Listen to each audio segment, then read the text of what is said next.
Hello everyone, मैं हूं krypton और कनेक्ट सिविल्स के इस प्लेटफॉर्म पे आप सबका स्वागत करता हूं। हमारी कलम सीरीज चल रही थी जिसके 2 लेक्चर हो चुके हैं। आप लोगों ने लेक्चर 1 देखा होगा, लेक्चर 2 देखा होगा। दोनों नियम सर ने लिए थे। एक में बात की थी कि किस तरह से हम क्वेश्चंस को आंसर करते हैं, दूसरे में किस तरह से हम डायग्राम को आंसर्स में यूज कर सकते हैं। आज हमारा कलम सीरीज का तीसरा लेक्चर है। धीरे धीरे जैसे जैसे आरपीसी इवोल्व हो रही है, क्वेश्चंस का नेचर चेंज हो रहा है। अब धीरे धीरे एनालिटिकल क्वेश्चन काफी बढ़ते जा रहे हैं, तो 25 से 30% धीरे धीरे एनालिटिकल क्वेश्चन आ रहे हैं और यही क्रूशियल फैक्टर होते हैं हमारी रैंक दिलाने में। तो आज का सेशन पूरा इसी पे है, किस तरह से जो एनालिटिकल क्वेश्चन है और कुछ रैंडम अतरंगी क्वेश्चन भी धीरे धीरे बढ़ गए हैं, उनको हम किस तरह से एड्रेस कर सकते हैं। ठीक है।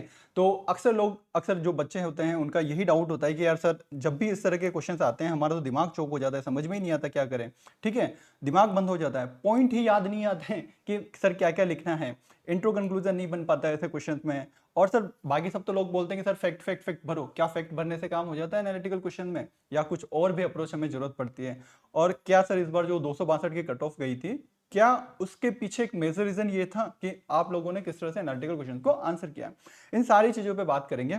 जैसा मैंने आपको बताया, मैं क्रिप्टॉन हूँ, कनेक्ट सिविल्स में एकेडमिक के रिलेटेड सारे मैटर देखता हूँ और फिजिक्स, पबेड और टेक्नोलॉजी यहाँ पे पढ़ाता हूँ। मैंने 5 मेंस लिखे हुए हैं, उसके अलावा आरएस के 2 इंटरव्यू दिए हुए हैं। और ये हो गया मेरा ब्रीफ इंट्रो। इसके बाद हम आगे स्टार्ट करते हैं। ठीक है।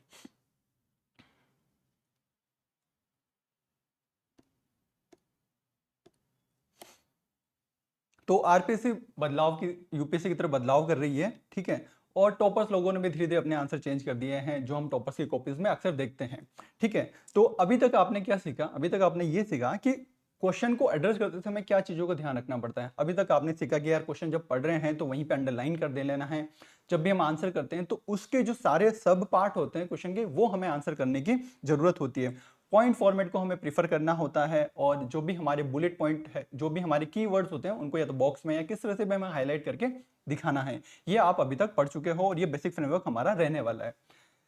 जनरली आरपीसी में जितने भी टाइप के क्वेश्चन आते हैं आरएस मेंस में, वो 3 टाइप के होते हैं, है ना। अगर मैं तीनों टाइप की बात करूं कौन कौन से टाइप हैं, तो आपको कुछ प्योर फैक्चुअल्स होते हैं कि जैसे 3 कथियां क्या है। तो इन फैक्चुअल्स में ये सब्जेक्ट में आते हैं, ज्यादा अपन डिटेल में नहीं जाएंगे। आप सबको पता है कौन से, जैसे मैनेजमेंट हो गया, स्पोर्ट्स हो गया, जितने भी 6 छोटे सब्जेक्ट है जनरली, या फिर साइंस का नेचर हो गया, या 2 मार्कर हिस्ट्री में हो गया, ये प्योर फैक्चुअल होते हैं। यहाँ पे आप जितना रिवाइज करोगे उतनी अच्छी बात है, जितना ब्रॉड आपको कवरेज नॉलेज रहेगी, प्रीलिम्स की नॉलेज, वो सब यहाँ पे काम आ जाती है। और 6 छोटे सब्जेक्ट में तो बिल्कुल 2 मार्कर की डेफिनेशन आप सबको आनी चाहिए। तो यहाँ पे थोड़ा सा स्कोप हमारा कम रहता है। ठीक है। कुछ जर्नलिस्टिक क्वेश्चन आते हैं 5 और 10 मार्कर में, जिन्हें हम, जो हमारी डिफरेंट अप्रोच होती है आंसर राइटिंग की, जो आप बॉडी वाला जो सेक्शन आपको पढ़ाया जाएगा कलम सेक्शन में, कि यार किस तरह से बॉडी में पॉइंट जनरेट करते हैं, किस तरह से हम 10 मार्कर एड्रेस करते हैं, उसमें बताएंगे कि यार किस तरह से स्टेक होल्डर अप्रोच हो गई, चीजी गैप अप्रोच हो गई, उससे हम पॉइंट जनरेट करते हैं। आज के सेशन का हमारा एजेंडा है कि यार जो एनालिटिकल क्वेश्चन हो गए, या लॉजिकल क्वेश्चन हो गए, या कुछ रैंडम अतरंगी जो क्वेश्चन आते हैं, उनको हम किस तरह से एड्रेस करें। ये क्वेश्चन लगभग 30% पेपर का आते हैं।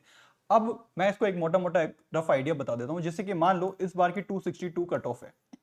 ठीक है। अब इसका वेटेज समझो, अगर कहीं पे किसी के 2 नंबर हैं, अगर आपको 2.25 आते हैं तो वो बढ़ गया, है ना। तो अगर हर क्वेश्चन में, मैं तो कहता हूं चलो सब जाने दो, लगभग हर क्वेश्चन में आप 20% नंबर भी बढ़ाते हो, तो लगभग अगर आप 180 नंबर का पेपर है जो एनालिटिकल है, उसमें आप 20% नंबर बढ़ाते हो, तो लगभग 30-32 नंबर, 30 से लेके 35 नंबर तक आप एवरेज गेन कर सकते हो। ये सिर्फ इस बेसिस पे कि आप एनालिटिकल क्वेश्चन को थोड़ा बेटर आंसर कर सकते हो।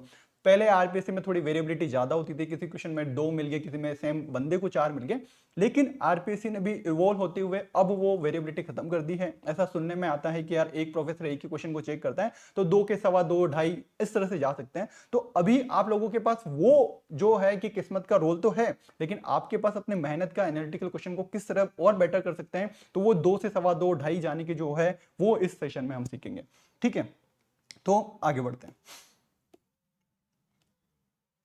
तो सबसे पहले वही होता है, एनालिटिकल क्वेश्चन देख के जो आप घबरा जाते हो, तो घबराना नहीं है, बिल्कुल घबराना नहीं है ना। मैं आपको कुछ बेसिक ट्रिक्स, कुछ बेसिक पैटर्न बताता हूं किस तरह से क्वेश्चन को एड्रेस किया जाता है। कि एनालिटिकल हो या कोई भी रैंडम क्वेश्चन हो, एड्रेस करने की जो हमारी टेक्निक है वो सेम रहने वाली है। सबसे पहले आपको जो काम करना है ना, कि यार जो भी क्वेश्चन है वो सिलेबस के कौन से टॉपिक से आया है। आइडेंटिफाई द टॉपिक, कौन से सिलेबस का जो पार्ट है वहां से क्वेश्चन आया है। अब इसकी क्या रिक्वायरमेंट होगी? इसकी रिक्वायरमेंट ये होगी कि आप लोगों को सिलेबस अच्छे से आना चाहिए। अगर आप लोगों को सिलेबस नहीं पता तो आप आइडेंटिफाई नहीं कर पाओगे। तो सिलेबस की हर टर्मिनोलॉजी आपको जहन में होनी चाहिए, आपको याद होनी चाहिए। उसके बाद जो भी टॉपिक आप पढ़ते हो उसके कई माइक्रो डायमेंशन पढ़ते हो। जैसे अगर ग्लोबलाइजेशन पढ़ोगे तो भाई ग्लोबलाइजेशन की डेफिनेशन क्या होती है, क्या पॉजिटिव है, क्या नेगेटिव है, क्या विमेंस पे इंपैक्ट है, क्या ट्राइबल पे इंपैक्ट है, ये सब एक तरह से माइक्रो डायमेंशन में बोलता हूं कि क्या माइक्रो डायमेंशन होती है, ये सब आप पढ़ोगे। ठीक है, जैसे मान लो कोई भी टॉपिक पढ़ते हो उसके अंदर की ये चीजें अपन पढ़ते हैं। जैसे जुडिशरी की बात करेंगे तो judiciary accountability, judiciary review, judicial है ना, एक्टिविज्म, ये सारी चीजें हम पढ़ते हैं। तो इस तरह से आपको रिकॉल करनी चाहिए कि इस टॉपिक से रिलेटेड मैंने क्या क्या पढ़ा है। उसके बाद पोज लो, रुक जाओ, थम जाओ।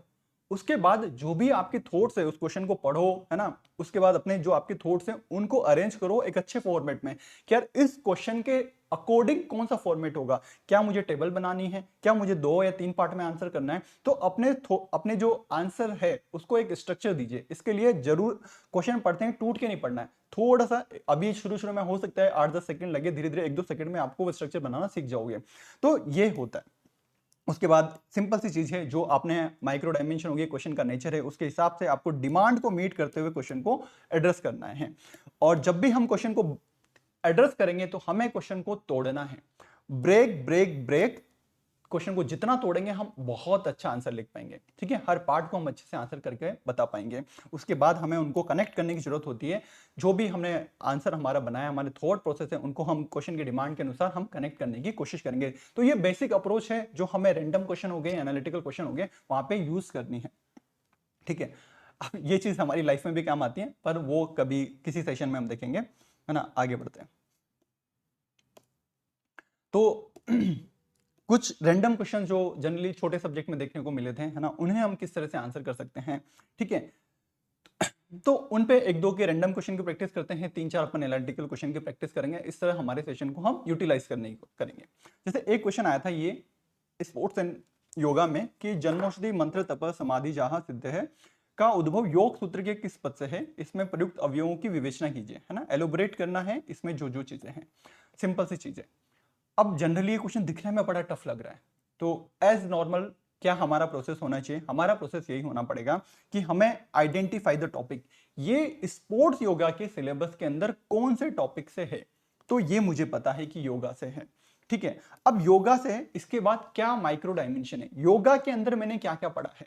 ठीक है, क्या वह कहीं से मैं लिंक कर पा रहा हूं। तो मुझे ये जहां तक आ रहा है, मैंने यम नियम ऐसे करके कुछ अष्टांग पढ़े थे, योग से पर्सनालिटी डेवलपमेंट कैसे होती है, इस तरह के योगा के क्या है ना, कर्म योग, ज्ञान योग, भक्ति योग, इस तरह मैंने योगा में खूब सारी चीजें पढ़ी थी। मुझे मोटा मोटा इतना कुछ याद आ रहा है।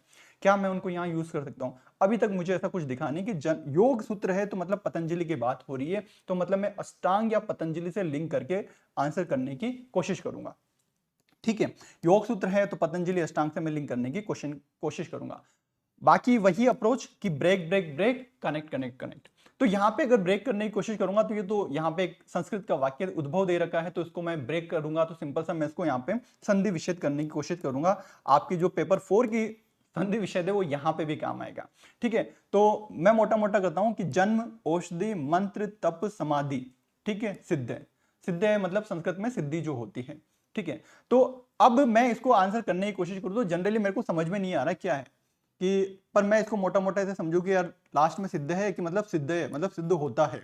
किस किस से हो सकता है भाई? जन्म से हो सकता है, औषधि से हो सकता है, मंत्र से हो सकता है, तप से हो सकता है, समाधि से हो सकता है, सिद्ध है। ठीक है, हम पूरा जब हमने अष्टांग पढ़ा, एक्चुअली हम सिद्धि ही प्राप्त करने की कोशिश कर रहे थे, हमने वहां पे अष्टांग के माध्यम से हम सिद्धि प्राप्त कर रहे थे। यहाँ पे कुछ अलग टाइप से उन्होंने बताने की कोशिश की कि यार इससे भी कर सकते हैं। तो सिंपल सी बात है, हम वो जो अब ब्रेक ब्रेक करते हुए एक एक पे मैं सिंपल सा ये करूंगा कि लिखूंगा पहले जन्म, जन्म से कैसे करेंगे, औषधि से कैसे करेंगे, मंत्र से कैसे करेंगे, तप से कैसे करेंगे, ये है। अब तब अब इनमें आगे कंटेंट क्या लिखूं मैं, मुझे तो कुछ आता ही नहीं है। तो भाई जन्म से सिद्धि, तो अब कुछ भी नहीं आता तो कि हाँ यार अगर कोई हमारे पूर्व जन्म के अच्छे कर्म होते हैं तो उससे भी हम प्राप्त कर सकते हैं। औषधि, आपने देखा होगा कि यार कि हमें सिद्धि प्राप्त करने के लिए कई सारी कंसंट्रेशन बढ़ाने के लिए कई सारी जो आयुर्वेदिक मेडिसिन है वो सब काम में आती है।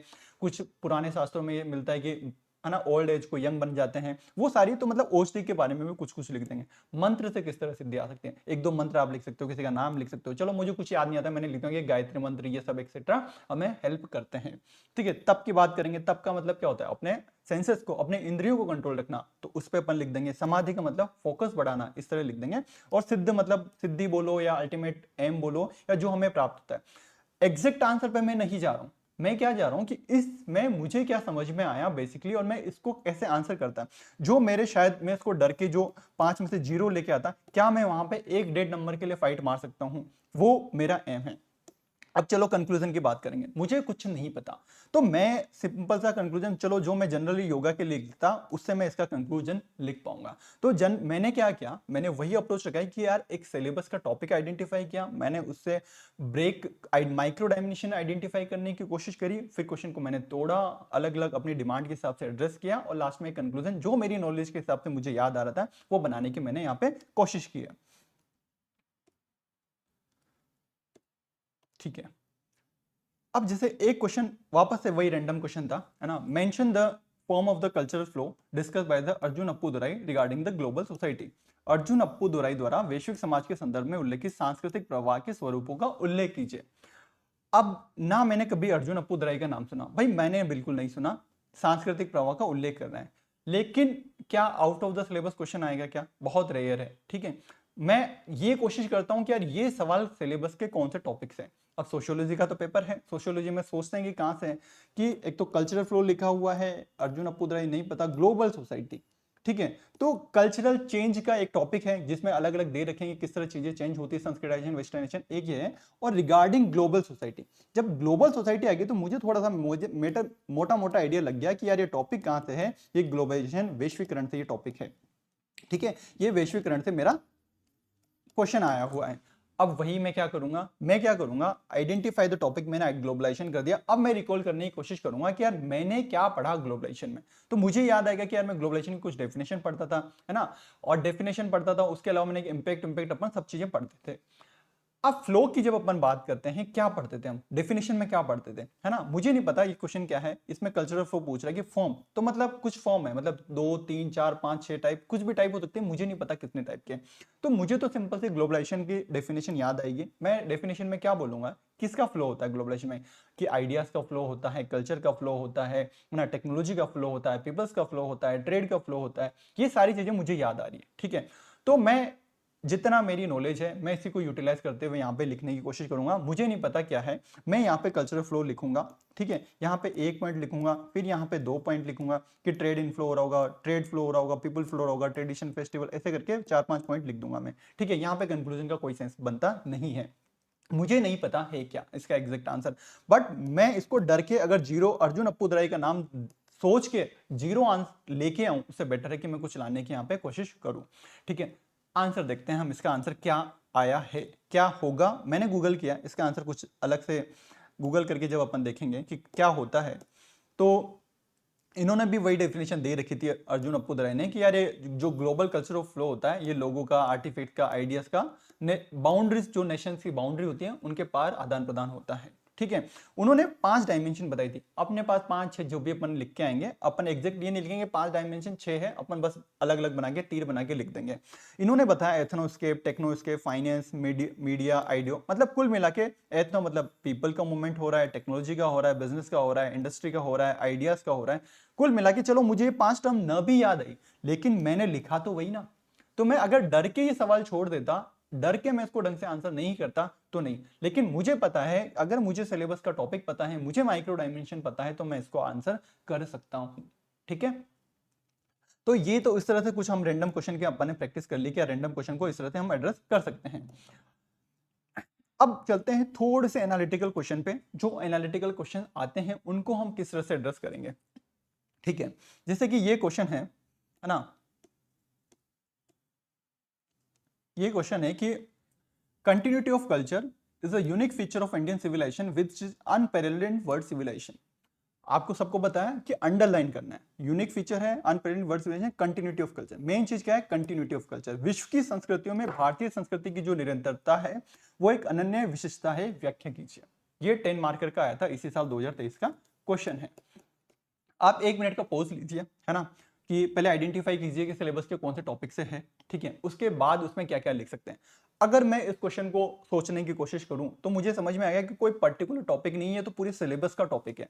हमारा सिलेबस लिखा हुआ है Indian history and culture, history का पार्ट नीचे है, कल्चर का पार्ट में ये सारी चीजें हैं कि इंडियन हेरिटेज में fine art, performing arts, architecture, literature, है ना, कहाँ से इंडस से British, religious movement, religious philosophy, ये सारी चीजें हैं। तो मतलब कल्चर के ये है, ठीक है। अब मैं यहाँ पे फोकस करूंगा कंटिन्यूटी ऑफ कल्चर। अब देखो यहाँ पे बच्चे गलती क्या क्या करते हैं। बच्चे गलती ये क्या क्या क्या कर सकते हैं।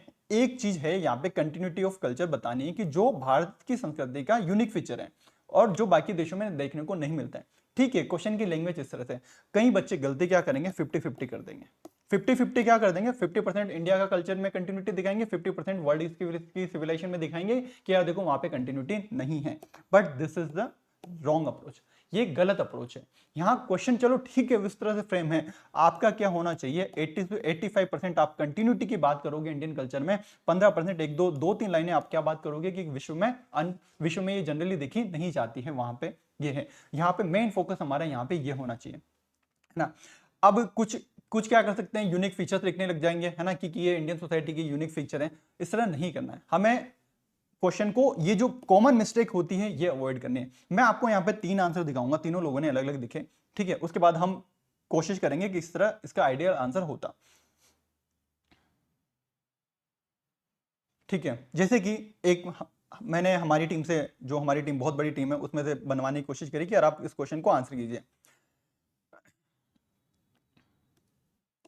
तो देखो, एक ने बनाया कि यार ये इंडियन सिविलाइजेशन है, देखो यहाँ पे इसका ये है ना, फिलोसॉफी, रिलीजियस, टेम्पल, ये सब ये देखने को मिलता है, कंटिन्यूटी है जो अभी भी हमें देखने को मिलती है। और देखो वर्ड दूसरी सिविलाइजेशन है जहाँ पे ये देखने को नहीं मिलती है, वहां पे कंटिन्यूटी ब्रेक हो चुकी है। मैं क्या बोलूंगा, this is the 50-50 wrong approach, this is the 50-50। और ये क्या है, ये नहीं करना है, तो ये यहाँ पे गलत है। हमें क्वेश्चन का जो कोर पार्ट है वह उस पर फोकस करना है। यहाँ पे कोर पार्ट है कि इंडियन कल्चर में आपको, इंडियन सिविलाइजेशन में आपको कंटिन्यूटी दिखानी है, इंडियन कल्चर में आपको कंटिन्यूटी दिखानी है, किस तरह से वो इंडस वैली से जो हमारा मॉडर्न इंडियन कल्चर है वहां तक वो कंटिन्यूटी बनी हुई है, ये दिखाना है। वर्ल्ड की अपन छोटी सी बात करेंगे। दूसरा, अगर मैं किसी ने, जैसे हमारी टीम में किसी दूसरे से फिर मैंने लिखवाया, उन्होंने इस तरह से कुछ आंसर लिखने की कोशिश करी कि उन्होंने क्या किया, उन्होंने यूनिक फीचर,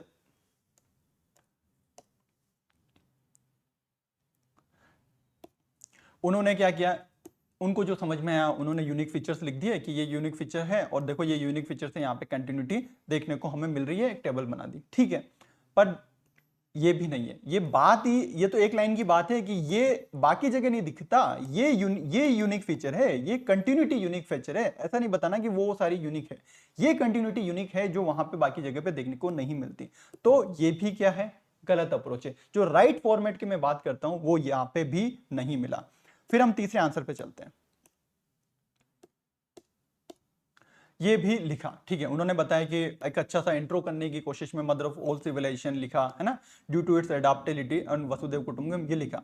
अब देखो यहाँ पे उन्होंने डायग्राम बनाने की कोशिश की है। देखो इंडस से वैदिक, वैदिक पोस्ट वैदिक, मिडिवल, मॉडर्न, मतलब ये तो उन्होंने कल्चर का वो बता दिया। और जैसे कि एग्जाम्पल के तौर पे उन्होंने नॉलेज की बात की, तो नॉलेज किस तरह से एक सेम कंटिन्यूटी है, वेद उपनिषद हो गए, वहां पे भी अशोका का धम्मा आ गया, फिर गांधी जी का नॉन वायलेंस आ गया, फिर अभी का अपन चाहे तो वसुदेव कुटुंबकम। तो ये डायग्राम मैं अच्छा मानता हूं कि इसको अपन इस तरह कंटिन्यूटी दिखाने के लिए किसी एक डायमेंशन में अपन बना सकते हैं कि यार इस तरह कंटिन्यूटी हमारी बनी हुई है, जो फिलोसॉफिकल कंटिन्यूटी है वो हम लिख सकते हैं, दिखा सकते हैं। उसके बाद इन्होंने भी वही क्वेश्चन, वही चीजें करी, हार्मोनियस रनिंग करी, आर्ट एंड पेंटिंग में देखो ये कंटिन्यूटी है ना। अब इन्होंने मेसोपोटामिया रोमन लिख के छोड़ दिया, आर्किटेक्चर लिख दिया, एक्नोलॉजमेंट में रेनेसो, है ना, यूरोपियन, अब ये रेनेसो यूरोपियन लेके आ गए, ठीक है।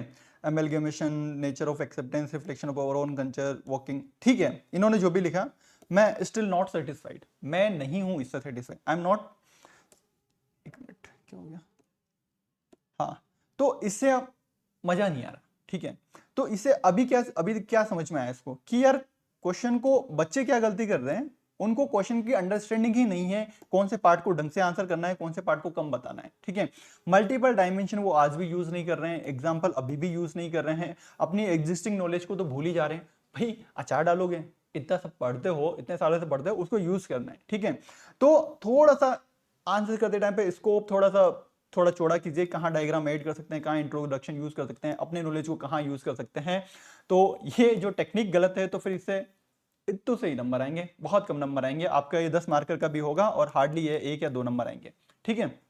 लेकिन हमें इसको, जो हमारी अप्रोच है कि यार सिलेबस को आइडेंटिफाई करना है, सिलेबस के टॉपिक को आइडेंटिफाई करना है, वहां से माइक्रो डायमेंशन जनरेट करनी है, उसके बारे में एग्जांपल के थ्रू पॉइंट लिखने हैं, ठीक है। अब आगे बढ़ते हैं। तो सिलेबस तो अपन को समझ में आ गया कि यार इंडिविजुअल सिलेबस नहीं है, पूरे सिलेबस को लिंक करते हुए है, ठीक है। और ये कहाँ पे फोकस करना है, ये सारी चीजें हैं। सिलेबस अपन मैंने आपको लिख दिया। अब सिलेबस में जो जो चीजें थी उन्हीं पे मैं आंसर लिखने की कोशिश करता हूँ, है ना। टॉपिक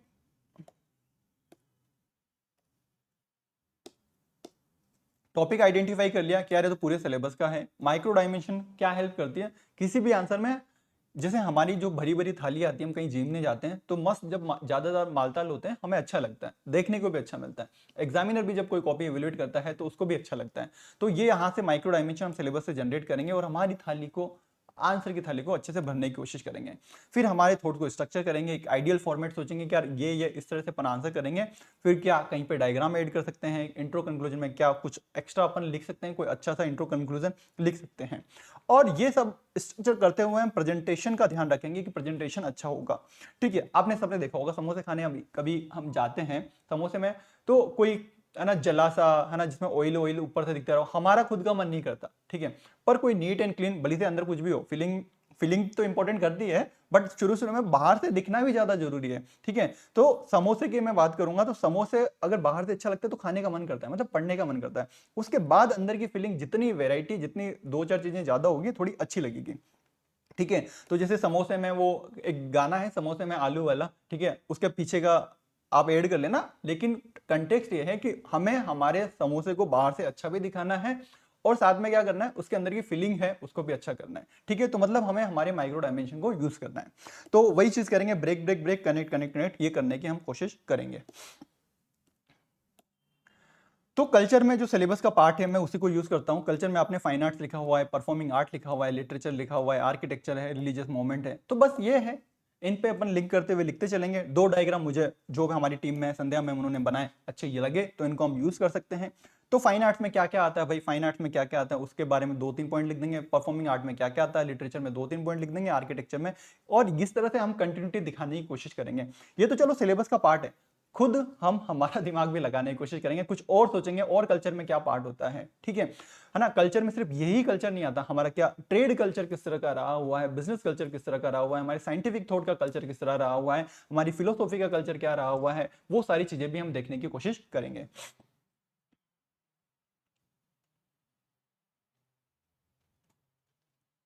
तो मैं करता हूं इसको स्टार्ट, ठीक है। इंट्रो लिखना है मुझे, सिंपल सा इंट्रो लिख दूंगा कि यार इंडियन सिविलाइजेशन वर्ल्ड की ओल्डेस्ट सिविलाइजेशन है, जो इंडस वैली से चलती आ रही है। और कितने इन्वेजन हो गए, कितने कन्फ्लिक्ट हो गए, कितने पॉलिटिकल शिफ्टिंग हो गए, लेकिन हमारा कल्चर इंटेक्ट रहा है। और ये रिजिलियंस जो कल्चर की हमारी है, कंटिन्यूटी जो है, वो इसे यूनिक बनाती है बाकी दुनिया में। तो उसे मैंने एक सिंपल सा इंट्रोडक्शन लिख दिया। आप जब मेंस में लिखोगे थोड़ा शॉर्ट करके इसको लिखना।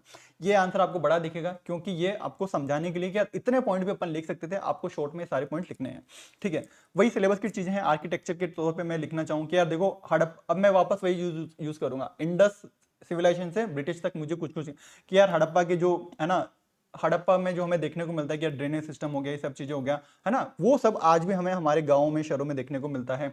टेम्पल्स जो गुप्ता एरा में बनने स्टार्ट हुए थे, वो सारे ट्रेडिशन हमें चोला पीरियड से लेके विजयनगर में भी देखने को मिलते हैं, ठीक है। मतलब मैं बीच में एक दो टर्म यूज करूंगा, चोला, विजयनगर, कुछ, क्योंकि भाई कंटिन्यूटी है, पूरा ऐसा नहीं है ना। मैं चाहूंगा तो मुगल एम्पायर, दिल्ली सल्तनत, इनको भी यूज करने की कोशिश करना चाहूंगा कि यार ये भी बीच में कहीं ना कहीं पे एडजस्ट कर दूं, जैसे है ना।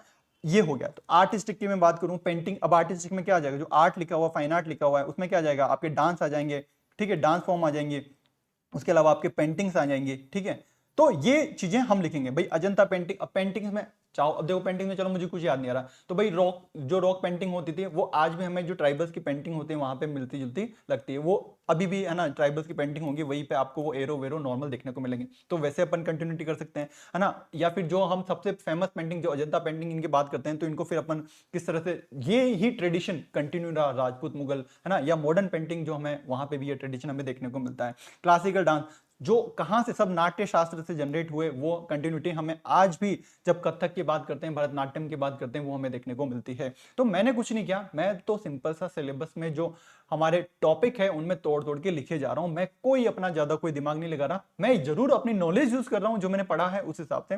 लैंग्वेज और लिटरेरी, ये भी हमारा एक ट्रेडिशन है लैंग्वेज लिटरेरी का जो हमें है। तो जितनी भी संस्कृत पाली लैंग्वेज सबसे पहले थी, उन्हीं से जितनी हमारी लैंग्वेज है वो उन्हीं से निकली है। द्रविड़ लैंग्वेज से ये बाकी लैंग्वेज निकली है।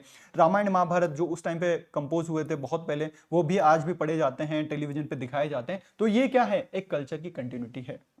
रिलीजियस की बात कर दूं तो जैसे रिलीजियस में मुझे, या स्पिरिचुअल ट्रेडिशन की मैं बात कर लूं तो मुझे क्या याद आएगा कि यार नेचर वर्शिप, प्रकृति की हम पूजा जो करते हैं। इंडस सील में आपको पीपल का पेड़ दिख जाएगा, बुल दिख जाएगा। तो वैसे ही आज भी हम गंगा पीपल इनकी पूजा करते हैं, ठीक है। लिंगम जो है ना, लिंगम की जो कालीबंगा में मूर्ति वो मिलता है ना, वो स्टोन स्कल्पचर, स्टोन का जो है लिंग वाला, उसके उस टाइम पे भी पूजा की जाती थी शिवलिंग की, और आज भी हम इस शिवलिंग को हम पूजते हैं। तो ये हो गया मदर गॉडेस की जो हड़प्पा में जो मूर्ति मिलती, वो गॉडेस की जो मिलती है टेरिकोटा वाली, तो वो आज भी हमें दुर्गा काली नवरात्रि के ट्रेडिशन पे वही ट्रेडिशन हमारा बना हुआ है। तो इस तरह हम कंटिन्यूटी में आपको दिखाना चाह रहा हूँ कि यार सिलेबस में रहते हुए हम कंटिन्यूटी दिखा सकते थे। फिलोसॉफिकल की मैं बात कर लूंगा कि वही जो सारे कंसेप्ट है, धर्म कर्म टॉलरेंस प्लूरलिज्म, ये शुरू से जो हमारे वैदिक टेस्ट है उनसे लेके आज दिन तक, जब भी हम वर्ल्ड में वर्ल्ड वार की भी बात करते हैं, है ना, जब भी हम लड़ने की बात करते हैं, मॉडर्न टेररिज्म से बात करते हैं, तब भी हम ये वैल्यूज को यूज करते हैं। तो चाहे अशोका का धम्मा हो या गांधी जी का सत्याग्रह हो, हमने इन वैल्यूज को आगे रखा है। वसुदेव कुटुंबकम की जो बात है, जो उपनिषद है, उसको हम G20 तक लेके आए हैं। वही थीम हमारे कल्चर में देखने को मिलती है, वही कंटिन्यूटी हमें देखने को मिलती है। वही अब वही रिचुअल यज्ञ, ये यज्ञ जो भी हम करते हैं, यज्ञ, वो सारी चीजें हम लिख सकते हैं। अब ये तो हो गया चलो अपने सिलेबस से। अब खुद और कल्चर के क्या क्या पार्ट होते हैं, सोशल इंस्टीट्यूशन हमारी क्या है, हमारे समाज की जो संस्थाएं हैं वो क्या क्या हैं। तो ज्वाइंट फैमिली हो गई, वर्णा सिस्टम हो गया जो जाति के फॉर्म में आज हमें देखने को मिलता है, गुरुकुल स्टाइल की एजुकेशन होगी, वो कंटिन्यू है। जो पिलीग्रिमेज का जो ट्रेडिशन है हमारा, कि हम पहले भी प्रयागराज वाराणसी कुंभ मेला 4 धाम की यात्राएं करते थे, वो आज भी हम करते हैं। फेस्टिवल्स हम पहले भी सेलिब्रेट करते थे, आज भी हैं। तो ये हो गया साइंटिफिक थॉट में कि आयुर्वेदा की बात चरक और सुश्रुत के जमाने से लेके पतंजलि से लेके मॉडर्न में हमने अलग से आयुष यूनिवर्सिटी बना रखी है, तो वो कंटिन्यूटी है। योग जो कि हमें इंडस सील्स में देखने को मिलता है, पाशुपति की सील में देखने को मिलता है, आज हम योगा डे मना रहे हैं। तो ये सब क्या दिखाता है, कल्चर की कंटिन्यूटी दिखा रहा है। अब गवर्नेंस का एग्जांपल ले लेते हैं। देखो सिलेबस से हमने लिया टर्म, खुद का दिमाग भी तो लगाएंगे ना जनरेट करने के लिए। तो गवर्नेंस में क्या कल्चर रहा है हमारा, हमारे वहां पे भी पंचायत सिस्टम को हम देखने की कोशिश करें, है ना। लोकल गवर्नेंस की हम बात करें तो वो सभा समिति में वैदिक एरा में देखने को मिलती थी। फिर चाहे महात्मा गांधी के ग्राम स्वराज की बात हो, या मॉडर्न जो हमारे पंचायती राज इंस्टीट्यूशन है, वो यही दिखाते हैं, ठीक है। तो इस तरह ट्रेड कल्चर बोलो कि वहां पे पहले सील्स मिलती थी, पंचमार्क कॉइन मिलते थे मौर्यन, वही चीज आज हमें देखने को मिलती है कि हमें भी एक स्टैंडर्ड जो करेंसी है, सील्स हैं, उनका हम यूज करते हैं। तो ये हो गई। अब देखो यार इस आंसर में है ना, चलो ये अपन ने दिखा दिया, इस आंसर को और अच्छा करने के लिए एक पार्ट तो ये मिसिंग है कि अभी हमने वर्ड की बात नहीं की। मैंने बोला 10-15%, लेकिन अगर मान लो हमें वर्ड की नहीं पता, तो ये एक चीज आप चाहो तो एक छोटा सा पैराग्राफ ये बता सकते हो कि यार ये जो कंटिन्यूटी ऑफ कल्चर है, ये क्यों बनी हुई है, ये क्यों बनी हुई है। ये तो इससे एक चाहो तो एक हेडिंग ये बना सकती हो कि रीजन ये है कि ये हम क्यों लिख पा रहे हैं।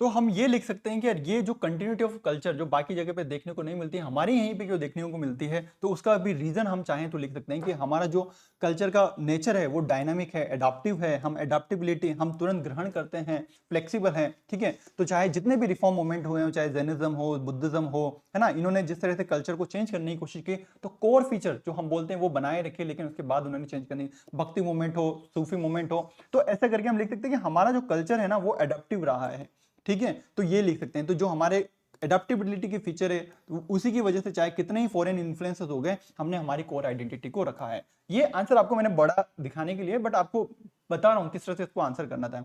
अब मुझे नहीं पता यार ये वर्ड के क्या है, क्या किसमें क्या था, तो मैं शॉर्ट में इसको ऐसे लिख देता हूं और कंपेरेटिव नोट में लिख सकता हूं कि यार देखो ये है, लेकिन बाकी मेसोपोटामिया, इजिप्ट या ग्रीस की जो सभ्यताएं हैं, वो चाहे कोलोनाइजेशन हो या इन्वेजन हो या नेटिव लैंग्वेज का खत्म, रिलीजन का खत्म हो जाना, तो वो डिसकंटिन्यूटी वहां पे देखने को मिलती है, वहां पे निरंतरता देखने को नहीं मिलती है।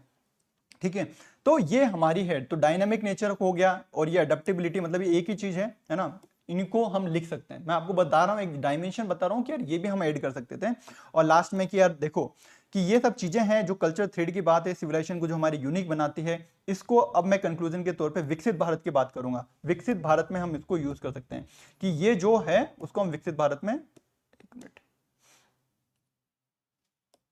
विकसित Bharat as we progress this living, विकसित भारत 2047 तक की जो हम बात कर रहे हैं, अमृत काल की हम बात कर रहे हैं, तो उससे लिंक करते हुए मैं इसका एक कंक्लूजन आराम से बना सकता हूं। तो मैंने कुछ ज्यादा कुछ किया नहीं, मैंने सिलेबस के टर्म समझी है ना, सिलेबस के जो है उसमें तोड़ने की कोशिश करी और उसमें मैंने अपना आंसर को फ्रेम करने की कोशिश करी।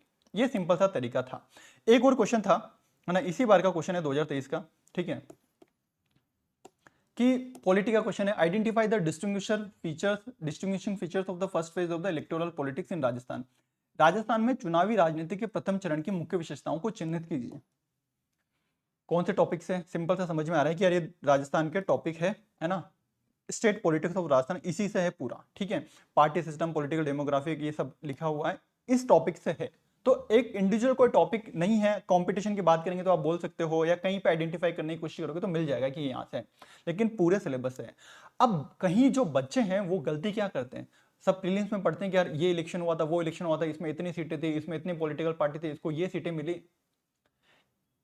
Only one part of the question, एक पार्ट है जिसको इलेक्ट्रोकल डेमोग्राफी अपन बोलते हैं, वो एक पार्ट है जिसको अपन इलेक्ट्रोकल डेमोग्राफी बोलते हैं, वो एक पार्ट आप एड्रेस कर रहे हो। यहाँ पे फर्स्ट फेज जो 1952 से 71 तक का हमारा फर्स्ट फेज रहा है, उसमें क्या क्या फीचर्स थे वो आपको बताने हैं। अब ये कहां से आएंगे, कहां से आएंगे, सिलेबस से आएंगे। सिलेबस पढ़ो, आपका जो लास्ट के जो सिलेबस है ना, अगर मुझे सिलेबस याद है, role of caste, religion, class, ethnicity, language, gender, तो मैं क्या यूज करूंगा कि फर्स्ट फेज में क्या कास्ट का कुछ रोल था, क्या रिलीजन का कुछ रोल था, क्या जेंडर का कुछ रोल था ना, क्या सिविल सोसाइटी या पॉलिटिकल मूवमेंट कुछ हुए थे क्या वहां पे, क्या इंटीग्रेशन से रिलेटेड कोई चैलेंजेस था क्या वहां पे, ठीक है, या कोई सोशियो पॉलिटिकल कंफ्लिक्ट थे क्या वहां पे, क्या पार्टी सिस्टम किस तरह का रहा था फर्स्ट फेज में, ठीक है, उस टाइम की पॉलिटिकल डेमोग्राफी किस तरह से, कौन सी कास्ट ने ज्यादा रोल प्ले किया, कौन से जेंडर ने रोल प्ले किया, ठीक है, अलग अलग पॉलिटिकल पार्टीज में किस तरह का पॉलिटिकल कॉम्पिटिशन था, क्या कोई वहां पे मैं लोकल गवर्नमेंट से लिंक कर सकता हूँ क्या। अब मैंने बस, मुझे सिलेबस आता है, इस सिलेबस के दम पे मैं इतने सारे पॉइंट लिख दूंगा, ठीक है, और ये होंगे फीचर। ऐसा भी नहीं कि मैं कोई रैंडम पॉइंट लिख रहा हूं, मैं इन्हीं से फीचर लिखने की कोशिश कर रहा हूं। गलती जो आप करते हो, वन डायमेंशन में लिखने की कोशिश कर देते हो और जो डिमांड है उसको एड्रेस नहीं कर रहे हो, इसलिए पॉलिटी में नंबर कम आते हैं, ठीक है। तो इसको अपन एड्रेस कर, क्वेश्चन इसको करने की कोशिश करते हैं, ठीक है। तो मुझे सिलेबस याद करूंगा है ना, अब मुझे फर्स्ट फेज बताना है, फर्स्ट फेज में क्या क्या रहा होगा।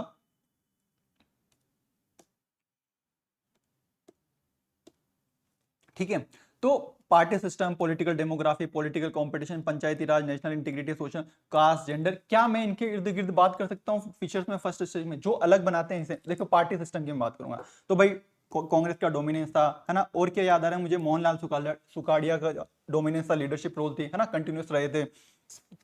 कांग्रेस के भीतर हमें फैक्शनलिज्म देखने को मिला था, ठीक है, अपोजिशन पार्टीज का उदय हुआ था है ना, ये सब उदय हुआ था, उसके ये हो गया, ठीक है। इस तरह से इसमें मैं ये चीजें लिख दूंगा। पॉलिटिकल डेमोग्राफी में कि कौन से कास्ट का रोल था, ठीक है, तो भाई वहां पे शुरू शुरू में राजपूत ब्राह्मण जाट का रोल देखने को मिला था, ठीक है। रूरल लोग ज्यादा वोटिंग है ना, रूरल और जो एग्रीकल्चर में थे वो वोटर बेस ज्यादा था, ठीक है। अर्बन वोटर का इन्फ्लुएंस थोड़ा शुरू के इलेक्शंस में कम रहता था। इस तरह की मैं बातें पॉलिटिकल डेमोग्राफी पे करूंगा कि किस तरह से सीटों को बदला गया है ना, आप लिख सकते हो कि किस तरह कॉन्स्टेंटली सीटें इंक्रीज हुई, ये भी बात आप लिख सकते हो, ठीक है।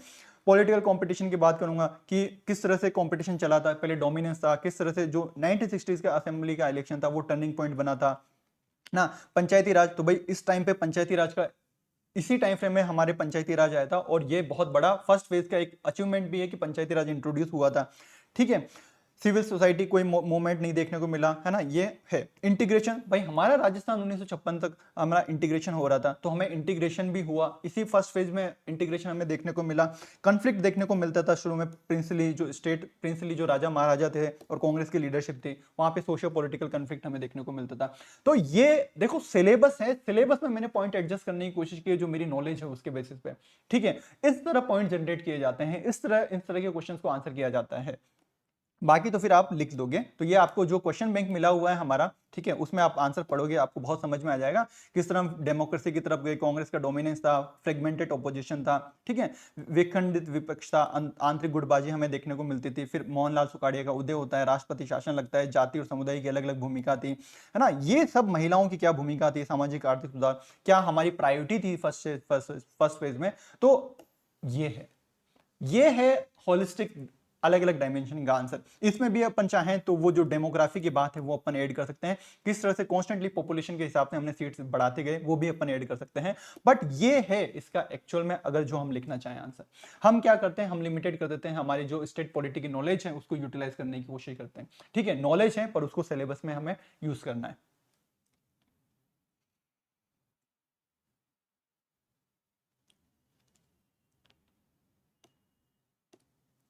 चलिए आगे बढ़ते हैं।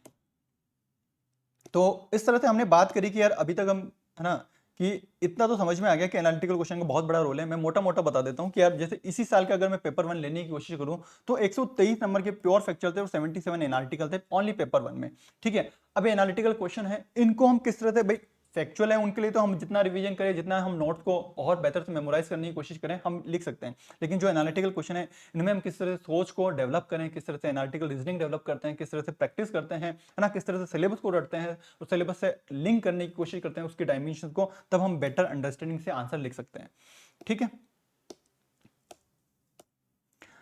देखो ये पेपर है, देखो 70 सब फैक्चुअल फैक्चुअल फैक्चुअल, है ना। ये देखो एनालिटिकल मौर्यन पिलर वाला 10 मार्कर सिस्टम में जनरली इस बार सारे एनालिटिकल थे, कंटिन्यूटी ऑफ कल्चर हो गया, मौर्यन पिलर हो गया, इंडस्ट्रियल यूरोपियन वाला हो गया ना। इस तरह से अगर अपन देखने की कोशिश करेंगे तो आपको पता लग जाएगा कि यार, है ना, कहाँ कहाँ पे इकोनॉमी में स्कोप थोड़ा कम था, ठीक है। लेकिन पेपर टू की मैं बात करूँ, पेपर टू में भी लगभग एथिक्स तो लगभग जो 10 मार्कर होते हैं फैक्चुअल वो पूरे एनालिटिकली होते हैं लगभग, है ना। तो ये देखो हाउ कंटेम्प्रेरी सोसाइटी ऋण से बेनिफिट कर सकती है ना, ये सब चीजें हैं, है ना। ये एनालिटिकल इस तरह के क्वेश्चन थे। पेपर थ्री में भी लगभग 35 नंबर के, उल्टा मैं तो ज्यादा ही बोलता हूँ, इनको अपन ढंग से करेंगे तो ज्यादा ही थे, है ना। ये तो फैक्चुअल थे। ये देखो नॉन ये जो क्वेश्चन है ना, नॉन पार्टी पॉलिटिकल प्रोसेस, इसको भी एनालिटिकली हम आंसर कर सकते हैं सिलेबस की टर्मिनोलॉजी जो भी आपके दे रखी हुई है उनसे करते हुए। आपको जो क्वेश्चन बैंक में सॉल्यूशन मिलेगा आपको समझ में आ जाएगा कि यार देखो इसको कैसे आंसर हम कर सकते थे, ठीक है। ये तो पूरा फैक्चुअल है।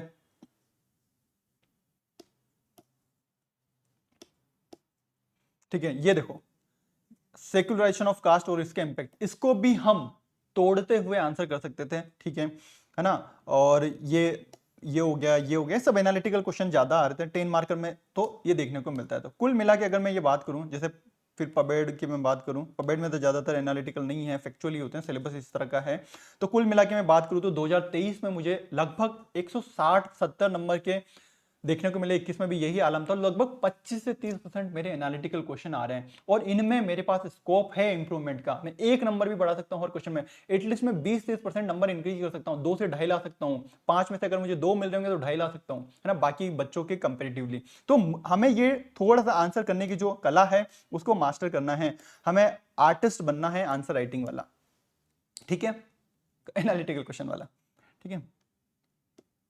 ओके, तो क्या अप्रोच है मैंने आपको बता ही दी कि ब्रेक ब्रेक करो, कनेक्ट कनेक्ट कनेक्ट करो और प्रैक्टिस प्रैक्टिस करोगे तो आप इनमें मास्टर हो जाओगे, आप भी नॉर्मल हो जाओगे। इसका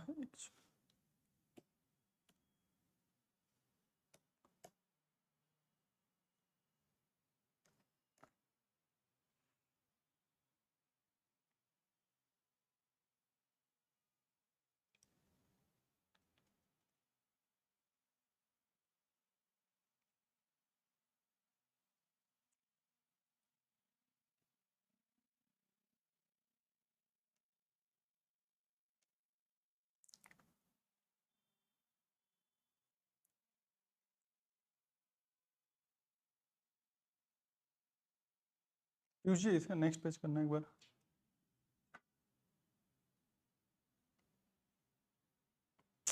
नहीं नहीं, आगे आगे बढ़िए, आगे बढ़िए।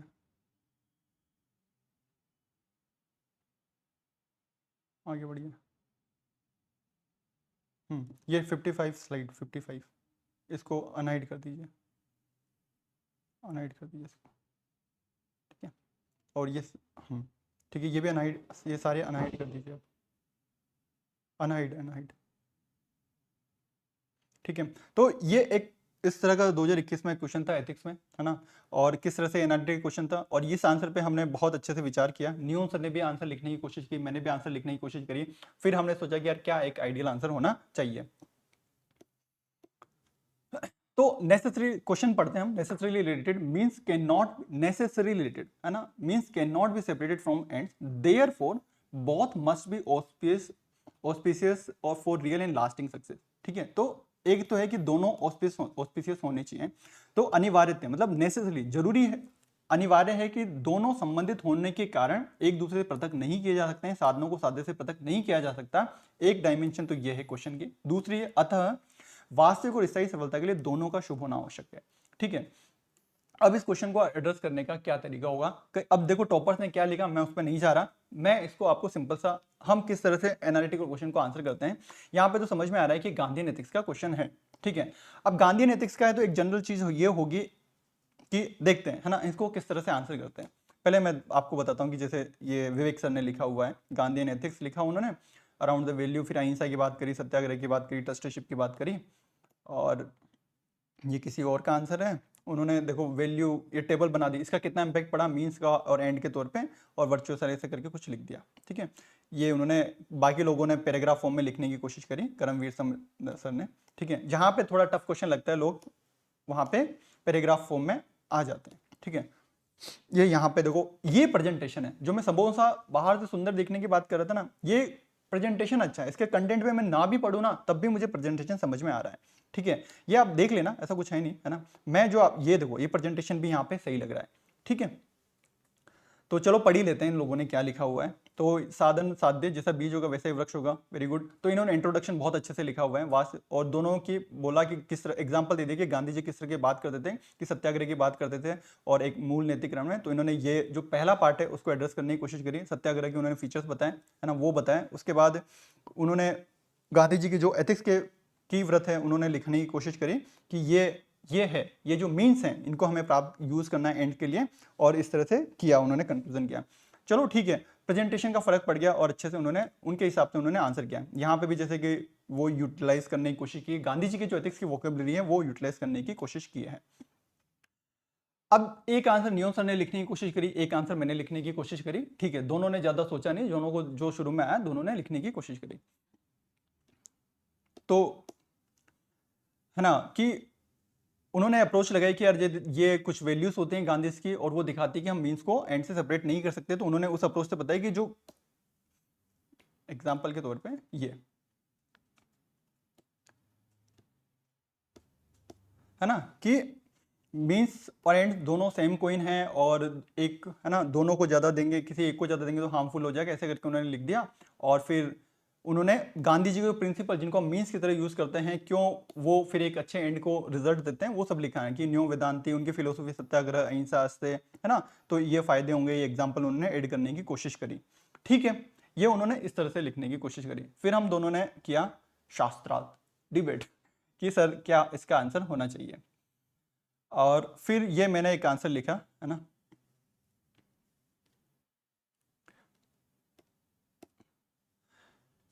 कि ठीक है, इंट्रोडक्शन था, मैंने मेरे हिसाब से लिखा कि यार गांधी जी जो है वो बात शुरू में जो उन्होंने नेसेसरीली लिंक्ड, अनिवार्य थे जो वहां से, तो मैंने उसी हिसाब से लिखा कि गांधी जी जो साध मीन्स हैं उसके ब्रैकेट में मैंने साधना साध्य कर दिया कि इनसेपरेबली रिलेटेड है। जैसे कि एक पेड़, एक जो बीज होता है उसका पेड़ होता है, तो एक है ना कि जो हम वो बोलते हैं ना कि बोया पेड़ बबूल का नहीं है, आम कहाँ से होए, ऐसा करके कोई कबीर का दुआ है। तो उस टाइप से कि हम अगर कोई कड़वा सीड ग्रो करेंगे तो उससे कोई एक अच्छा पेड़ नहीं आएगा, एक मधुर फल देने वाला पेड़ नहीं मिलेगा। तो ये है, सीड क्या हो गया मेरा, मीन्स हो गया, और एंड क्या हो गया मेरा, फ्रूट हो गया। तो ये ऐसे करके मैंने एक इंट्रोडक्शन लिख दिया। अब देखो जनरली एनालिटिकल क्वेश्चन को एड्रेस करने का ये तरीका होता है, अपने क्वेश्चन को बांट दो, तोड़ दो। ब्रेक की मैं बात कर रहा हूं ना, मैंने आपको जब बताया था उसमें दो लाइनें थी। पहली तो कि अनिवार्य थे, दोनों लिंक्ड है, दोनों इंटरलेटेड है, इसलिए दोनों शुभ होने चाहिए बस। तो दोनों लिंक्ड है तो मतलब गांधी जी के व्यू बता दो मीन्स और एंड पे। दूसरा पार्ट है कि दोनों क्यों शुभ होने चाहिए, वो बात कर लेंगे। एक इंट्रो दे देंगे, एक कंक्लूजन दे देंगे, दिमाग ही नहीं लगाना ज्यादा अपन को, ठीक है। तो जब भी ज्यादा कुछ समझ में नहीं आया, क्वेश्चन को तोड़ दो और आंसर करने की कोशिश करो, ठीक है। तो गांधी जी के व्यू लिखे मैंने मीन्स और एंड्स पे कि यार एक कोट जो मुझे याद है कि मैंने लिखने की कोशिश करी, और फिर मैंने बताया कि यार ये दोनों जरूरी हैं, क्योंकि अगर हमें पीस लाभ प्राप्त करनी है तो वो हमें ट्रूथ और इससे करनी पड़ेगी, जस्टिस से। एग्जांपल मैंने देने की कोशिश करी कि यार जो स्वतंत्रता अगर हम वायलेंस या हेट से प्राप्त करने की कोशिश करेंगे वो स्थायी भी नहीं होती। सोल्स जो हमारी नेशन की सोल है उसको करप्ट कर देती है। आज इंडिया इतना क्यों स्ट्रॉन्ग नेशन है, क्योंकि हमारा जो प्रोटेस्ट मूवमेंट था, हमारा जो फ्रीडम स्ट्रगल था, वो नॉन वायलेंट था, है ना। आज भी जब भी कोई दिक्कत होती है हम नॉन वायलेंटली प्रोटेस्ट करते हैं, वायलेंट नहीं हो जाते हैं, और वो ही हमारी सोसाइटी को आज भी इंटीग्रेटेड करके रखा हुआ है, हमारी एकजुटता को आज भी बनाए, अखंडता को हमारे बनाए हुए। बाकी देशों में क्या, बाकी देशों के जो कई देश है जहां पे कंफ्लिक्ट देखने को आज की तारीख में मिल रहा है, क्योंकि वहां पे जो उनके मीन्स हैं जिससे वो आगे आजाद हुए, या जो उनके प्रोटेस्ट रहे हैं वो वॉयलेंट रहे हैं, इसी की वजह से वहां पे इनस्टेबिलिटी देखने को मिलती है ना। यहाँ पे पूरा स्ट्रक्चर डेमोग्राफिक रहा है, पूरा पीसफुल रहा है, इसकी वजह से आज हम खड़े हुए हैं। तो इस तरह से हम एग्जांपल यूज कर सकते हैं क्यों मींस, क्यों प्योरिटी जरूरी है। फिर हम सत्याग्रह का एग्जांपल देंगे कि किस तरह गांधी जी ने ये यूज किया, है ना, स्वराज को प्राप्त करने के लिए, ठीक है। और जो उसमें रियल और लास्टिंग सक्सेस की बात कर रही थी, क्यों अगर मैं ये दोनों चीज करता हूं तो जो सक्सेस होती है वो मेरी परमानेंट होती है। इसके बाद मैं चाहूं, देखो मैंने क्या होता है कि एक टेबल वेबल कुछ बना देते ना, अलग सा कोई डायग्राम कहीं पे स्कोप होता है ना, कुछ दिखाने का, तो एग्जाम में बहुत पॉजिटिव इंपैक्ट पड़ता है। अब जैसे मान लो कि मैं इसको रिलेवेंस दिखाता हूं कि अगर मैंने कोई चीज गलत मीन से कर ली और एंड भी अच्छा मिल रहा है, तो क्या वो सही है। जैसे मैं पॉलिटिक्स की मैं बात करूं, चलो हम फेक न्यूज के थ्रू इलेक्शन जीत रहे हैं, तो और गुड एंड में तो भाई हम जनता की सेवा करेंगे आके आके, है ना भाई, हम फ्यूचर में तो अच्छा काम करेंगे, लेकिन मैंने फेक न्यूज कुछ भी प्रोपेगेंडा फैलाने के लिए यूज किया, तो गांधी जी तो बोलेंगे कि यार ये क्या है, मोरल डिके है, आपकी नैतिकता गिर रही है, नैतिकता का क्षय है ये तो, है ना। बिजनेस में जो एनवायरमेंट का एक्सप्लॉइटेशन करते हुए मैं मेरा गलत कर रहा हूं मैं, है ना, मीन्स गलत है मेरा, एंड भली से मेरा राइट है, इकोनॉमिक ग्रोथ हो रही है, तो गांधी जी इसको क्या बोलेंगे, सस्टेनेबल ही नहीं है। आप कितना एक्सप्लॉइटेड करते हुए फ्यूचर में क्या सस्टेनेबल हो पाएगा, फ्यूचर जनरेशन उसको यूज कर पाएगी, नहीं।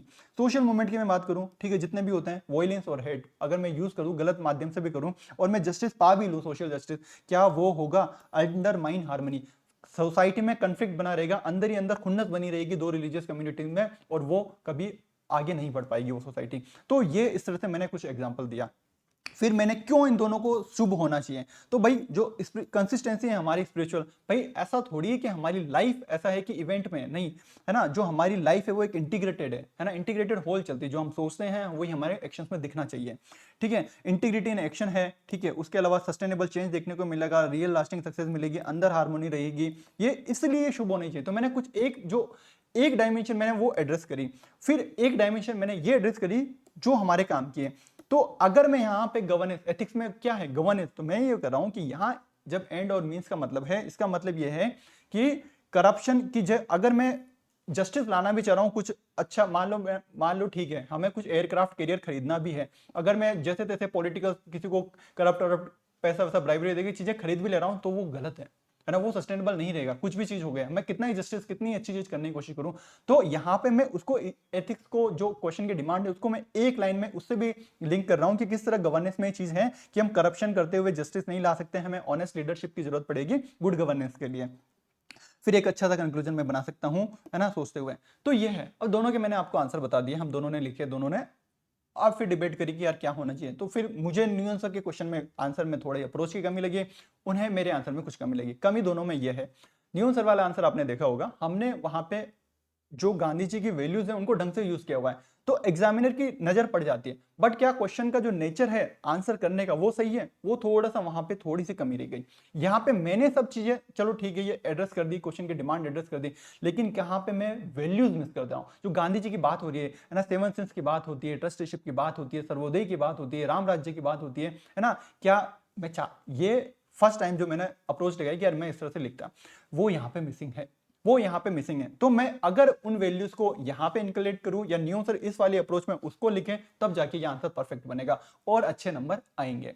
तो ये हो गया। तो इसमें अगर मैं लिखूंगा ना तो फिर मैं यहाँ पे कहाँ पे एडजस्ट करने की कोशिश करूंगा, मैं उसको एडजस्ट करने की कोशिश करूंगा यहाँ पे रॉन्ग मीन्स में, है ना, कि जैसे 7 मीन्स है पॉलिटिक्स, जो 7 सेंस होते हैं उसमें एक सेंस ये होता है ना पॉलिटिक्स वाला रिलेटेड होता है ना, बिजनेस वाला जो होता है ना, वो यहाँ पे 7 सेंस में यूज कर सकता हूँ, यहाँ पे मैं ट्रस्टीशिप को यूज कर सकता हूँ, यहाँ पे कहीं ना कहीं पे मैं वो जो वैल्यूज हैं गांधी जी के वो डालने की कोशिश करूंगा और उन्हें अंडरलाइन भी करूंगा ताकि मेरा आंसर और अच्छा लगे। ठीक है, तो इस तरह हमें एनालिटिकल क्वेश्चन को एड्रेस करना होता है। आप बोलोगे सर हिंदी में क्यों नहीं बता रहे, अप्रोच सिखा रहा हूं, आंसर नहीं बता रहा। ठीक है,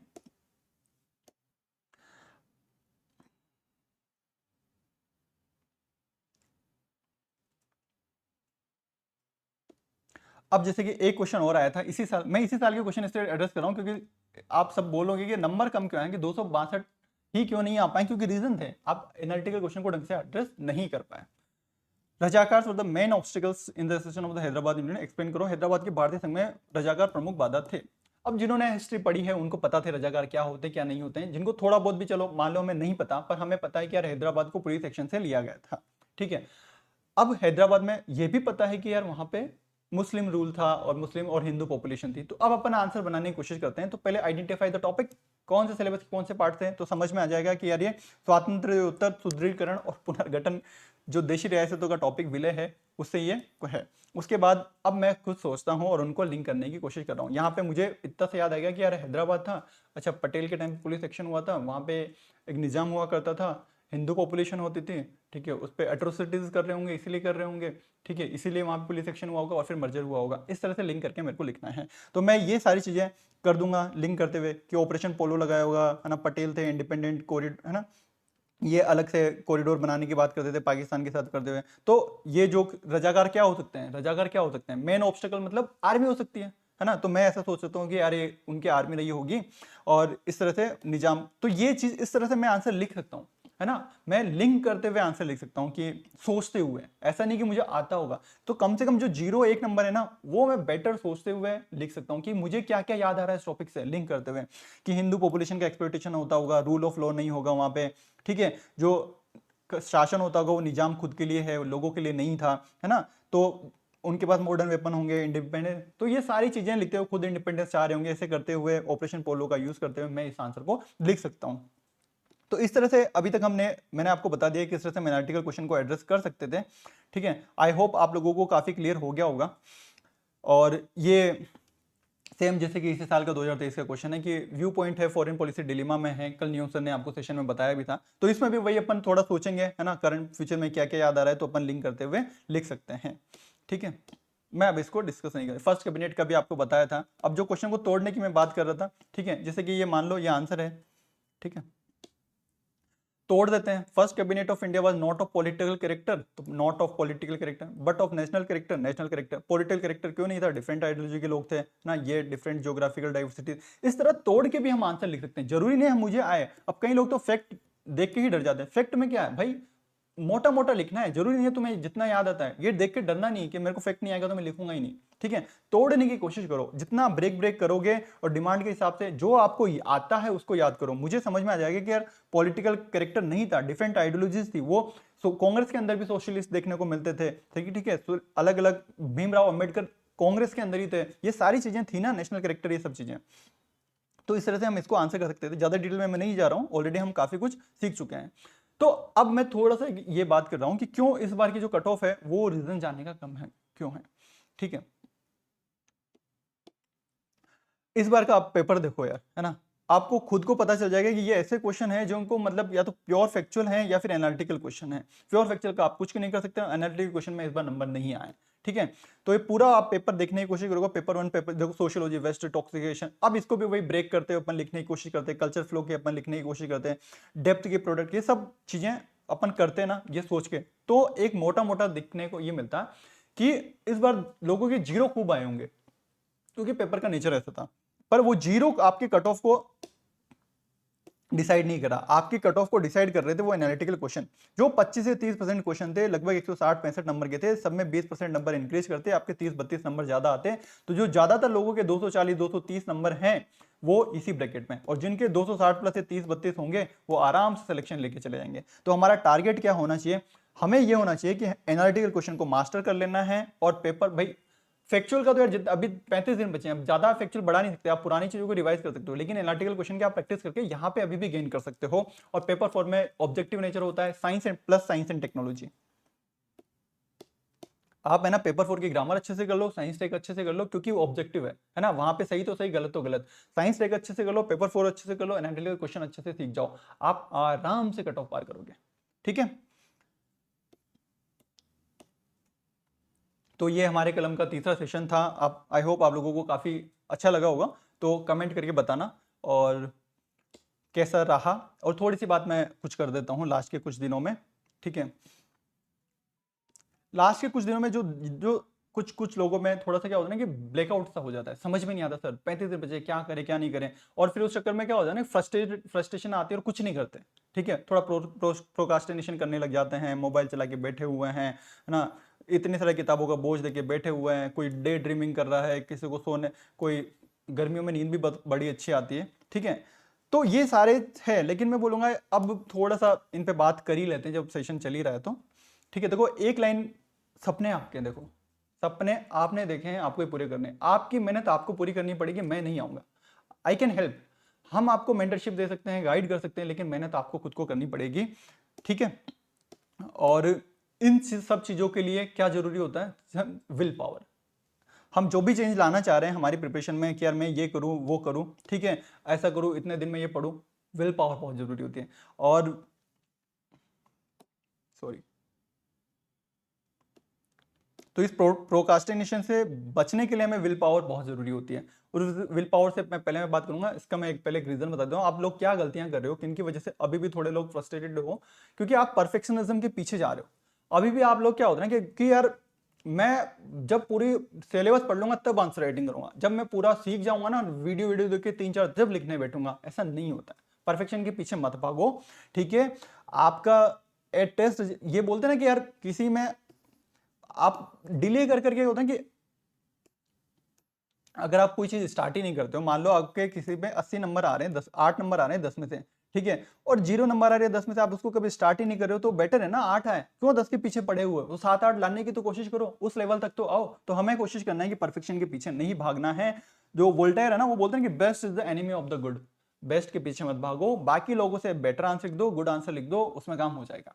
ठीक है, और एक और जो कई लोगों के शेड्यूल में दिक्कत आती है कि है ना, थोड़ा सा फ्रस्ट्रेशन का एक रीजन ये भी होता है कि कुछ पार्ट हमें टफ दिखता है ना, हम उसे डरते रहते हैं, पेंडिंग आती है, इसको आज नहीं, इसको कल देखूंगा, इसको नहीं कल देखूंगा। सबसे पहले क्या करो, ईट द फ्रॉग, है ना, एक कंसेप्ट होता है ईट दैट फ्रॉग, जिससे सबसे ज्यादा डर लगता है ना उसको मॉर्निंग में खत्म करो। ठीक है, मान लो अगर मैं पढ़ूं तो मुझे अगर हिंदी ग्रामर में डर लगता है ना, तो मैं भाई सुबह सबसे पहले हिंदी ग्रामर को याद करने की कोशिश करूंगा, मैं सबसे पहले उसको खत्म करने की कोशिश करूंगा। ठीक है, और क्या गलती करते हैं इस फेज में लोग, इस फेज में गलती ये कर देते हैं कि एक बहुत लंबी चौड़ी लिस्ट देंगे, ये भी पूरा करूंगा, ये भी पूरा करूंगा, ये भी करूंगा, टू डू लिस्ट बहुत लंबी कर देते हैं, वो दिमाग पे बर्डन बढ़ा रहा है आपके। ठीक है, अपनी टू डू लिस्ट को सिंपल कीजिए, शॉर्ट कीजिए, आपको थोड़ा थोड़ा पढ़ना है, ठीक है, पर इतना भी नहीं पढ़ना कि 10 सब्जेक्ट खोल के बैठ के 10 चीजें कर रहे हो, नहीं, 4-5 चीजें रखिए, 3-4 चीजें रखिए जो आप मैनेज कर सकते हो, तो अपनी टू डू लिस्ट को रखिए। और एक है ना, पार्किंसन लो, ये तो चलो अपन किसी सेशन में बात करेंगे, कि बात ये है कि यार हम ये सोचते हैं कि यार नहीं, मेरे को यार पिछले बार 3 दिन लगे थे इस सब्जेक्ट को पढ़ने में, इस बार भी 3 दिन लगेंगे, नहीं भाई, पाकिस्तान लोयो बोलता है अगर मैं आपको ज्यादा टाइम दूंगा तो उतना टाइम लगेगा, पर आपको पता है कि यार एक ही दिन में करना है तो आप कर लोगे। तो आपको है ना ये नहीं सोचना कि यार इतना होगा, सोचो कि यार मेरे पास एक ही दिन है, एक ही दिन में मुझे फिजिक्स रिवाइज करनी है, फिर आप स्पीड पकड़ लोगे। ठीक है, मोटा मोटा जितना याद रहा उतना तो ठीक है, बाकी पूरा बैलेंस नहीं बिगड़ेगा। तो एक चीज इसका ध्यान रखना है। ठीक है, एक है कि आप एक सिंपल सा काम, आप एक प्रैक्टिकल एक्सरसाइज है, आप स्क्रीन टाइम कम कर लो, आपका कंसंट्रेशन ऑटोमेटिक बढ़ जाएगा। हम डिस्ट्रैक्शन ही कम नहीं करते, हम प्रैक्टिस किसका करते हैं, डिसकंसंट्रेशन का, है ना, हम कंसंट्रेशन की प्रैक्टिस नहीं करें, कंसंट्रेशन कम होने की प्रैक्टिस करते हैं, इधर बातें कर ली, इधर मोबाइल चला लिया, उधर कर लिया। भाई जिस चीज की हम 10-12 घंटे प्रैक्टिस करेंगे वो चीज अच्छी होगी ना हमारी। तो कोशिश करो कि यार ये सब चीजें कम करो, कंसंट्रेशन की प्रैक्टिस करो, 1 घंटे बैठो ना, 1.5 घंटे रेगुलर बैठो, 2 घंटे रेगुलर बैठो, 3 घंटे रेगुलर बैठो, वो होगी उसकी प्रैक्टिस। 2 घंटे मोबाइल छूना ही नहीं है, वो आदत डालने की कोशिश करो। ठीक है, और अपने दोस्तों को रिक्रूट कर लो कि भाई थोड़ा तू पढ़ ले, थोड़ा तू पढ़ ले, दोनों की अकाउंटेबिलिटी एक दूसरे को देख लेंगे कि पूरे दिन में तूने क्या पढ़ा, मैंने क्या पढ़ा। तो इस तरह ये जो लास्ट के फेज में प्रोक्रास्टिनेशन, डर, फियर ये देखने को मिलता है वो है। और थोड़ा खुद के चीयर लीडर बनिए। खुद के चीयर लीडर बनने का तरीका तो यही है कि कुछ अच्छा कर लेते हो तो खुद को रिवार्ड दो कि यार आज अपन ने ना अच्छा क्या आया, अच्छा किया, आज अपन ने थोड़ा किया, अब हो जाएगा फ्रिक्शन। तो जो पॉजिटिव साइकिल चलती है थॉट्स की, जैसे आपने 4 घंटे सुबह सुबह पढ़ लिया ना, तो एक और कंसेप्ट है, मॉर्निंग आपका डे डिसाइड करती है। कभी भी इस 35 दिन में कोशिश करना मॉर्निंग को आप ruin ना करो, मॉर्निंग को खराब मत करना। सबसे ज्यादा प्रोडक्टिव जिस दिन आप मॉर्निंग को कुछ नहीं पढ़ोगे ना, 12 बजे 1 बजे दिन स्टार्ट कर रहे हो, आपको बहुत लो लगेगा कि यार आज तो कुछ हुआ ही नहीं। सुबह सुबह अगर आपने 8 से 12 के बीच में कुछ स्टडी कर ली इफेक्टिवली, तो आपको लगेगा वाह, पूरा दिन आपको एनर्जेटिक फील रहेगा, और करूँ और करूँ। और जैसे थोड़ा थोड़ा सिलेबस कंप्लीट होता जाता है, ऐसा लगता है हम सिलेक्शन के नजदीक है, और अच्छी मेहनत करने की वाइब्स आती है, तो एक पॉजिटिव साइकिल हमारे यहाँ पे रन करने लग जाती है। तो अपने आप चेयर लीडर रखिए, और नेगेटिव बात खुद के बारे में नहीं करनी है ना। सबसे बड़ा पाप जो विवेकानंद बोलते हैं, खुद के बारे में नेगेटिव चीजें बोलना, ठीक है। हम जो चीज बोलते हैं वो यूनिवर्स में एनर्जी फैला रहे हैं, ठीक है। हमें ऐसा कुछ नहीं करना, जो हम चाहते हैं एटलीस्ट यूनिवर्स से एनर्जी गेन करना, हमारी फ्रिक्वेंसी से अलाइन करना। तो हम कुछ अच्छा सोचे ना, कि यार मैं 10 घंटे बैठ सकता हूँ, मैं 5 घंटे रेगुलर पढ़ सकता हूँ, मैं मेरे को फिजिक्स नहीं आती, ये मत सोचो फिजिक्स नहीं आती, अरे मैं फिजिक्स समझ सकता हूँ, ठीक है। अपने अंदर वो बिलीफ लेके आओ, तब जाके आप चीजें कर पाओगे, ठीक है। तो सेल्फ टॉक कभी भी नहीं करनी है, किसी भी से भी हम कम नहीं है। और ये सब चीजें करने के लिए विल पावर की जरूरत होगी, और विल पावर ऐसे नहीं आती है। विल पावर है एक मसल की तरह, हम जैसे मसल को प्रैक्टिस करते हैं ना, हम जैसे जिम जाते हैं, स्ट्रेंथन करते हैं प्रैक्टिस के थ्रू, वैसे ही हमें करनी पड़ेगी। अब लोग क्या करते हैं, विल पावर को बढ़ाने के लिए लाइब्रेरी में बैठने की कोशिश करेंगे, पर विल पावर के फैक्टर बहुत है ना। हम हमारी विल पावर बढ़ाना तो चाहते हैं, पर हमें जनरली लगता है कि लॉन्ग सेटिंग करेंगे विल पावर बढ़ जाएगी, नहीं, हम उसके फैक्टर भूल जाते हैं। क्या कई सारे फैक्टर, क्या आपने अच्छी नींद ली है? भाई अगर आप 5 घंटे 4 घंटे सो के जा रहे हो, तो पूरा दिन आपका थोड़ा माइंड ऐसे ही रहेगा, तो आप फोकस ही नहीं कर पाओगे, कितनी विल पावर लगा लो आप, ठीक है, नहीं कर पाओ।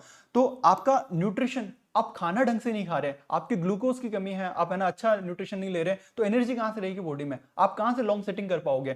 तो ये सारे फैक्टर्स भी हैं जो हमारी विल पावर बढ़ाते हैं, हमें लास्ट के जो 35 दिन है उनमें अच्छे से मेहनत करने के लिए काम आएंगे। तो कोशिश करो कि यार अपने एनर्जेटिक रहो, एडिक्वेट स्लीप लो, थोड़ी सी एक्सरसाइज करो, माइंडफुलनेस प्रैक्टिस करो, दिमाग को एक्टिव रहोगे। 10 मिनट तक मुझे कुछ नहीं करना, बस मुझे देखना है, किसी चीज को पकड़ लो, है ना, खुद के खुद के जो आपके सेंसेशन होते हैं उनके पकड़ लो, है ना, मेडिटेशन करो, कुछ करो, ये चीज करो। ये सारे फैक्टर आपके विल पावर को बढ़ाएंगे, ठीक है। अपने एनवायरमेंट को कंट्रोल करो, ये फोन है इसको साइड में रख दो, बैग में रख दिया करो जब भी लाइब्रेरी जा रहे हो, है ना। तो ये सारी चीजें हैं, और फिर थोड़ा सा मैनिफेस्टेशन आप करोगे तो अच्छा रहेगा। जो मैं बोलता हूँ ना कि चीजें 2 बार होती है, एक मेंटल प्लेन पे, एक फिजिकल प्लेन पे। पहले जो चाहते हो ना, अगर आप अभी से सोच रहे हो यार बस कुछ रैंक आ जाए, पहले ही छोटा सोच रहा हूँ, बड़ा सोचो। बड़ा सोचोगे तभी तो बड़ा मेहनत करने की एनर्जी आएगी, ठीक है। और हमेशा दिमाग में ये रखो कि यार आज की तारीख में जिसकी रैंक 1 आ रही होगी ना, क्या वो अभी क्या कर रहा होगा? अगर जिस दिन गिव अप करने का मन करे ना, सोचो कि वो भी ऐसे कर रहा होगा क्या? नहीं, वो लड़ रहा होगा तभी तो रैंक 1 आएगी। तो जब भी ऐसा कुछ मन करे, सोचो यार अगर मैं चाहता हूं कि मेरी 100 रैंक आए, मैं एसडीएम बनूं, तो क्या मैं एसडीएम के लायक मेहनत कर रहा हूं? क्या मैं एसडीएम जैसा एटीट्यूड दिखा रहा हूं? वो नहीं दिखा रहा हूं ना, तो फिर वो एटीट्यूड लेके आओ। तो ये 35 दिन आपके एटीट्यूड की परीक्षा, आपके विल पावर की परीक्षा, ये सारी चीजें हैं, ठीक है। तो लास्ट में मैं बोलूंगा, ये गीता का श्लोक है, कर्मण्य कर्मण्य कर्मण्यवादिका रस्ते मां फलेषु कदाचन।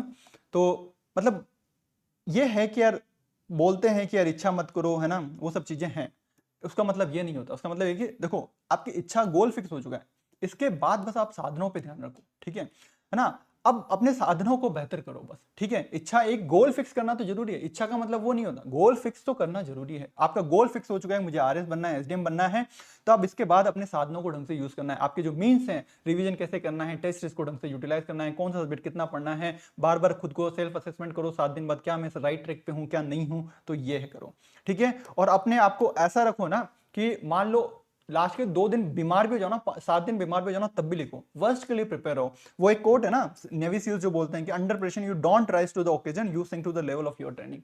आपकी ऐसा नहीं कि कोई अचानक से चमत्कार होगा, कोई प्रेशर में आप लिख दोगे, आप उस प्रेशर में कितना झेल सकते हो, है ना। आपकी ट्रेनिंग कैसे, आपने सिचुएशन ऐसी दी है। मैं कभी जब टेस्ट सेंटर पे जाता हूँ, कई लोग ऐसे चालू कर दो सर, ये नहीं है, ये कंफर्टेबल नहीं है, मैं बोलता हूँ भाई वहां एनवायरमेंट कैसे मिलेगा, इतनी गर्मी थी पिछली बार, अब जो लोगों ने पेपर दिया उनसे पूछिए। तो अपने ट्रेनिंग खुद को ऐसा करो, सबसे डिफिकल्ट कोने में जाके बैठो, जहां पे एसी की हवा भी नहीं आ रही होगी, वहां पे क्या लिख पा रहे हो आप, तो थोड़ा ट्रेन करो अपने आप को। और आई होप, ये थोड़ा जरा बहुत बच्चन वाली बातें हो गई, ठीक है, बट आई होप आपको ये कलम सेशन अच्छा लगा होगा। और नेक्स्ट सेशन आएगा जिसको, है ना, अभिमन्यु सर लेंगे आपके लिए, है ना, किस तरह से 2 5 मार्कर को एड्रेस करना है। कलम सीरीज को ढंग से यूटिलाइज कीजिए, और thank you everyone, take care, bye bye.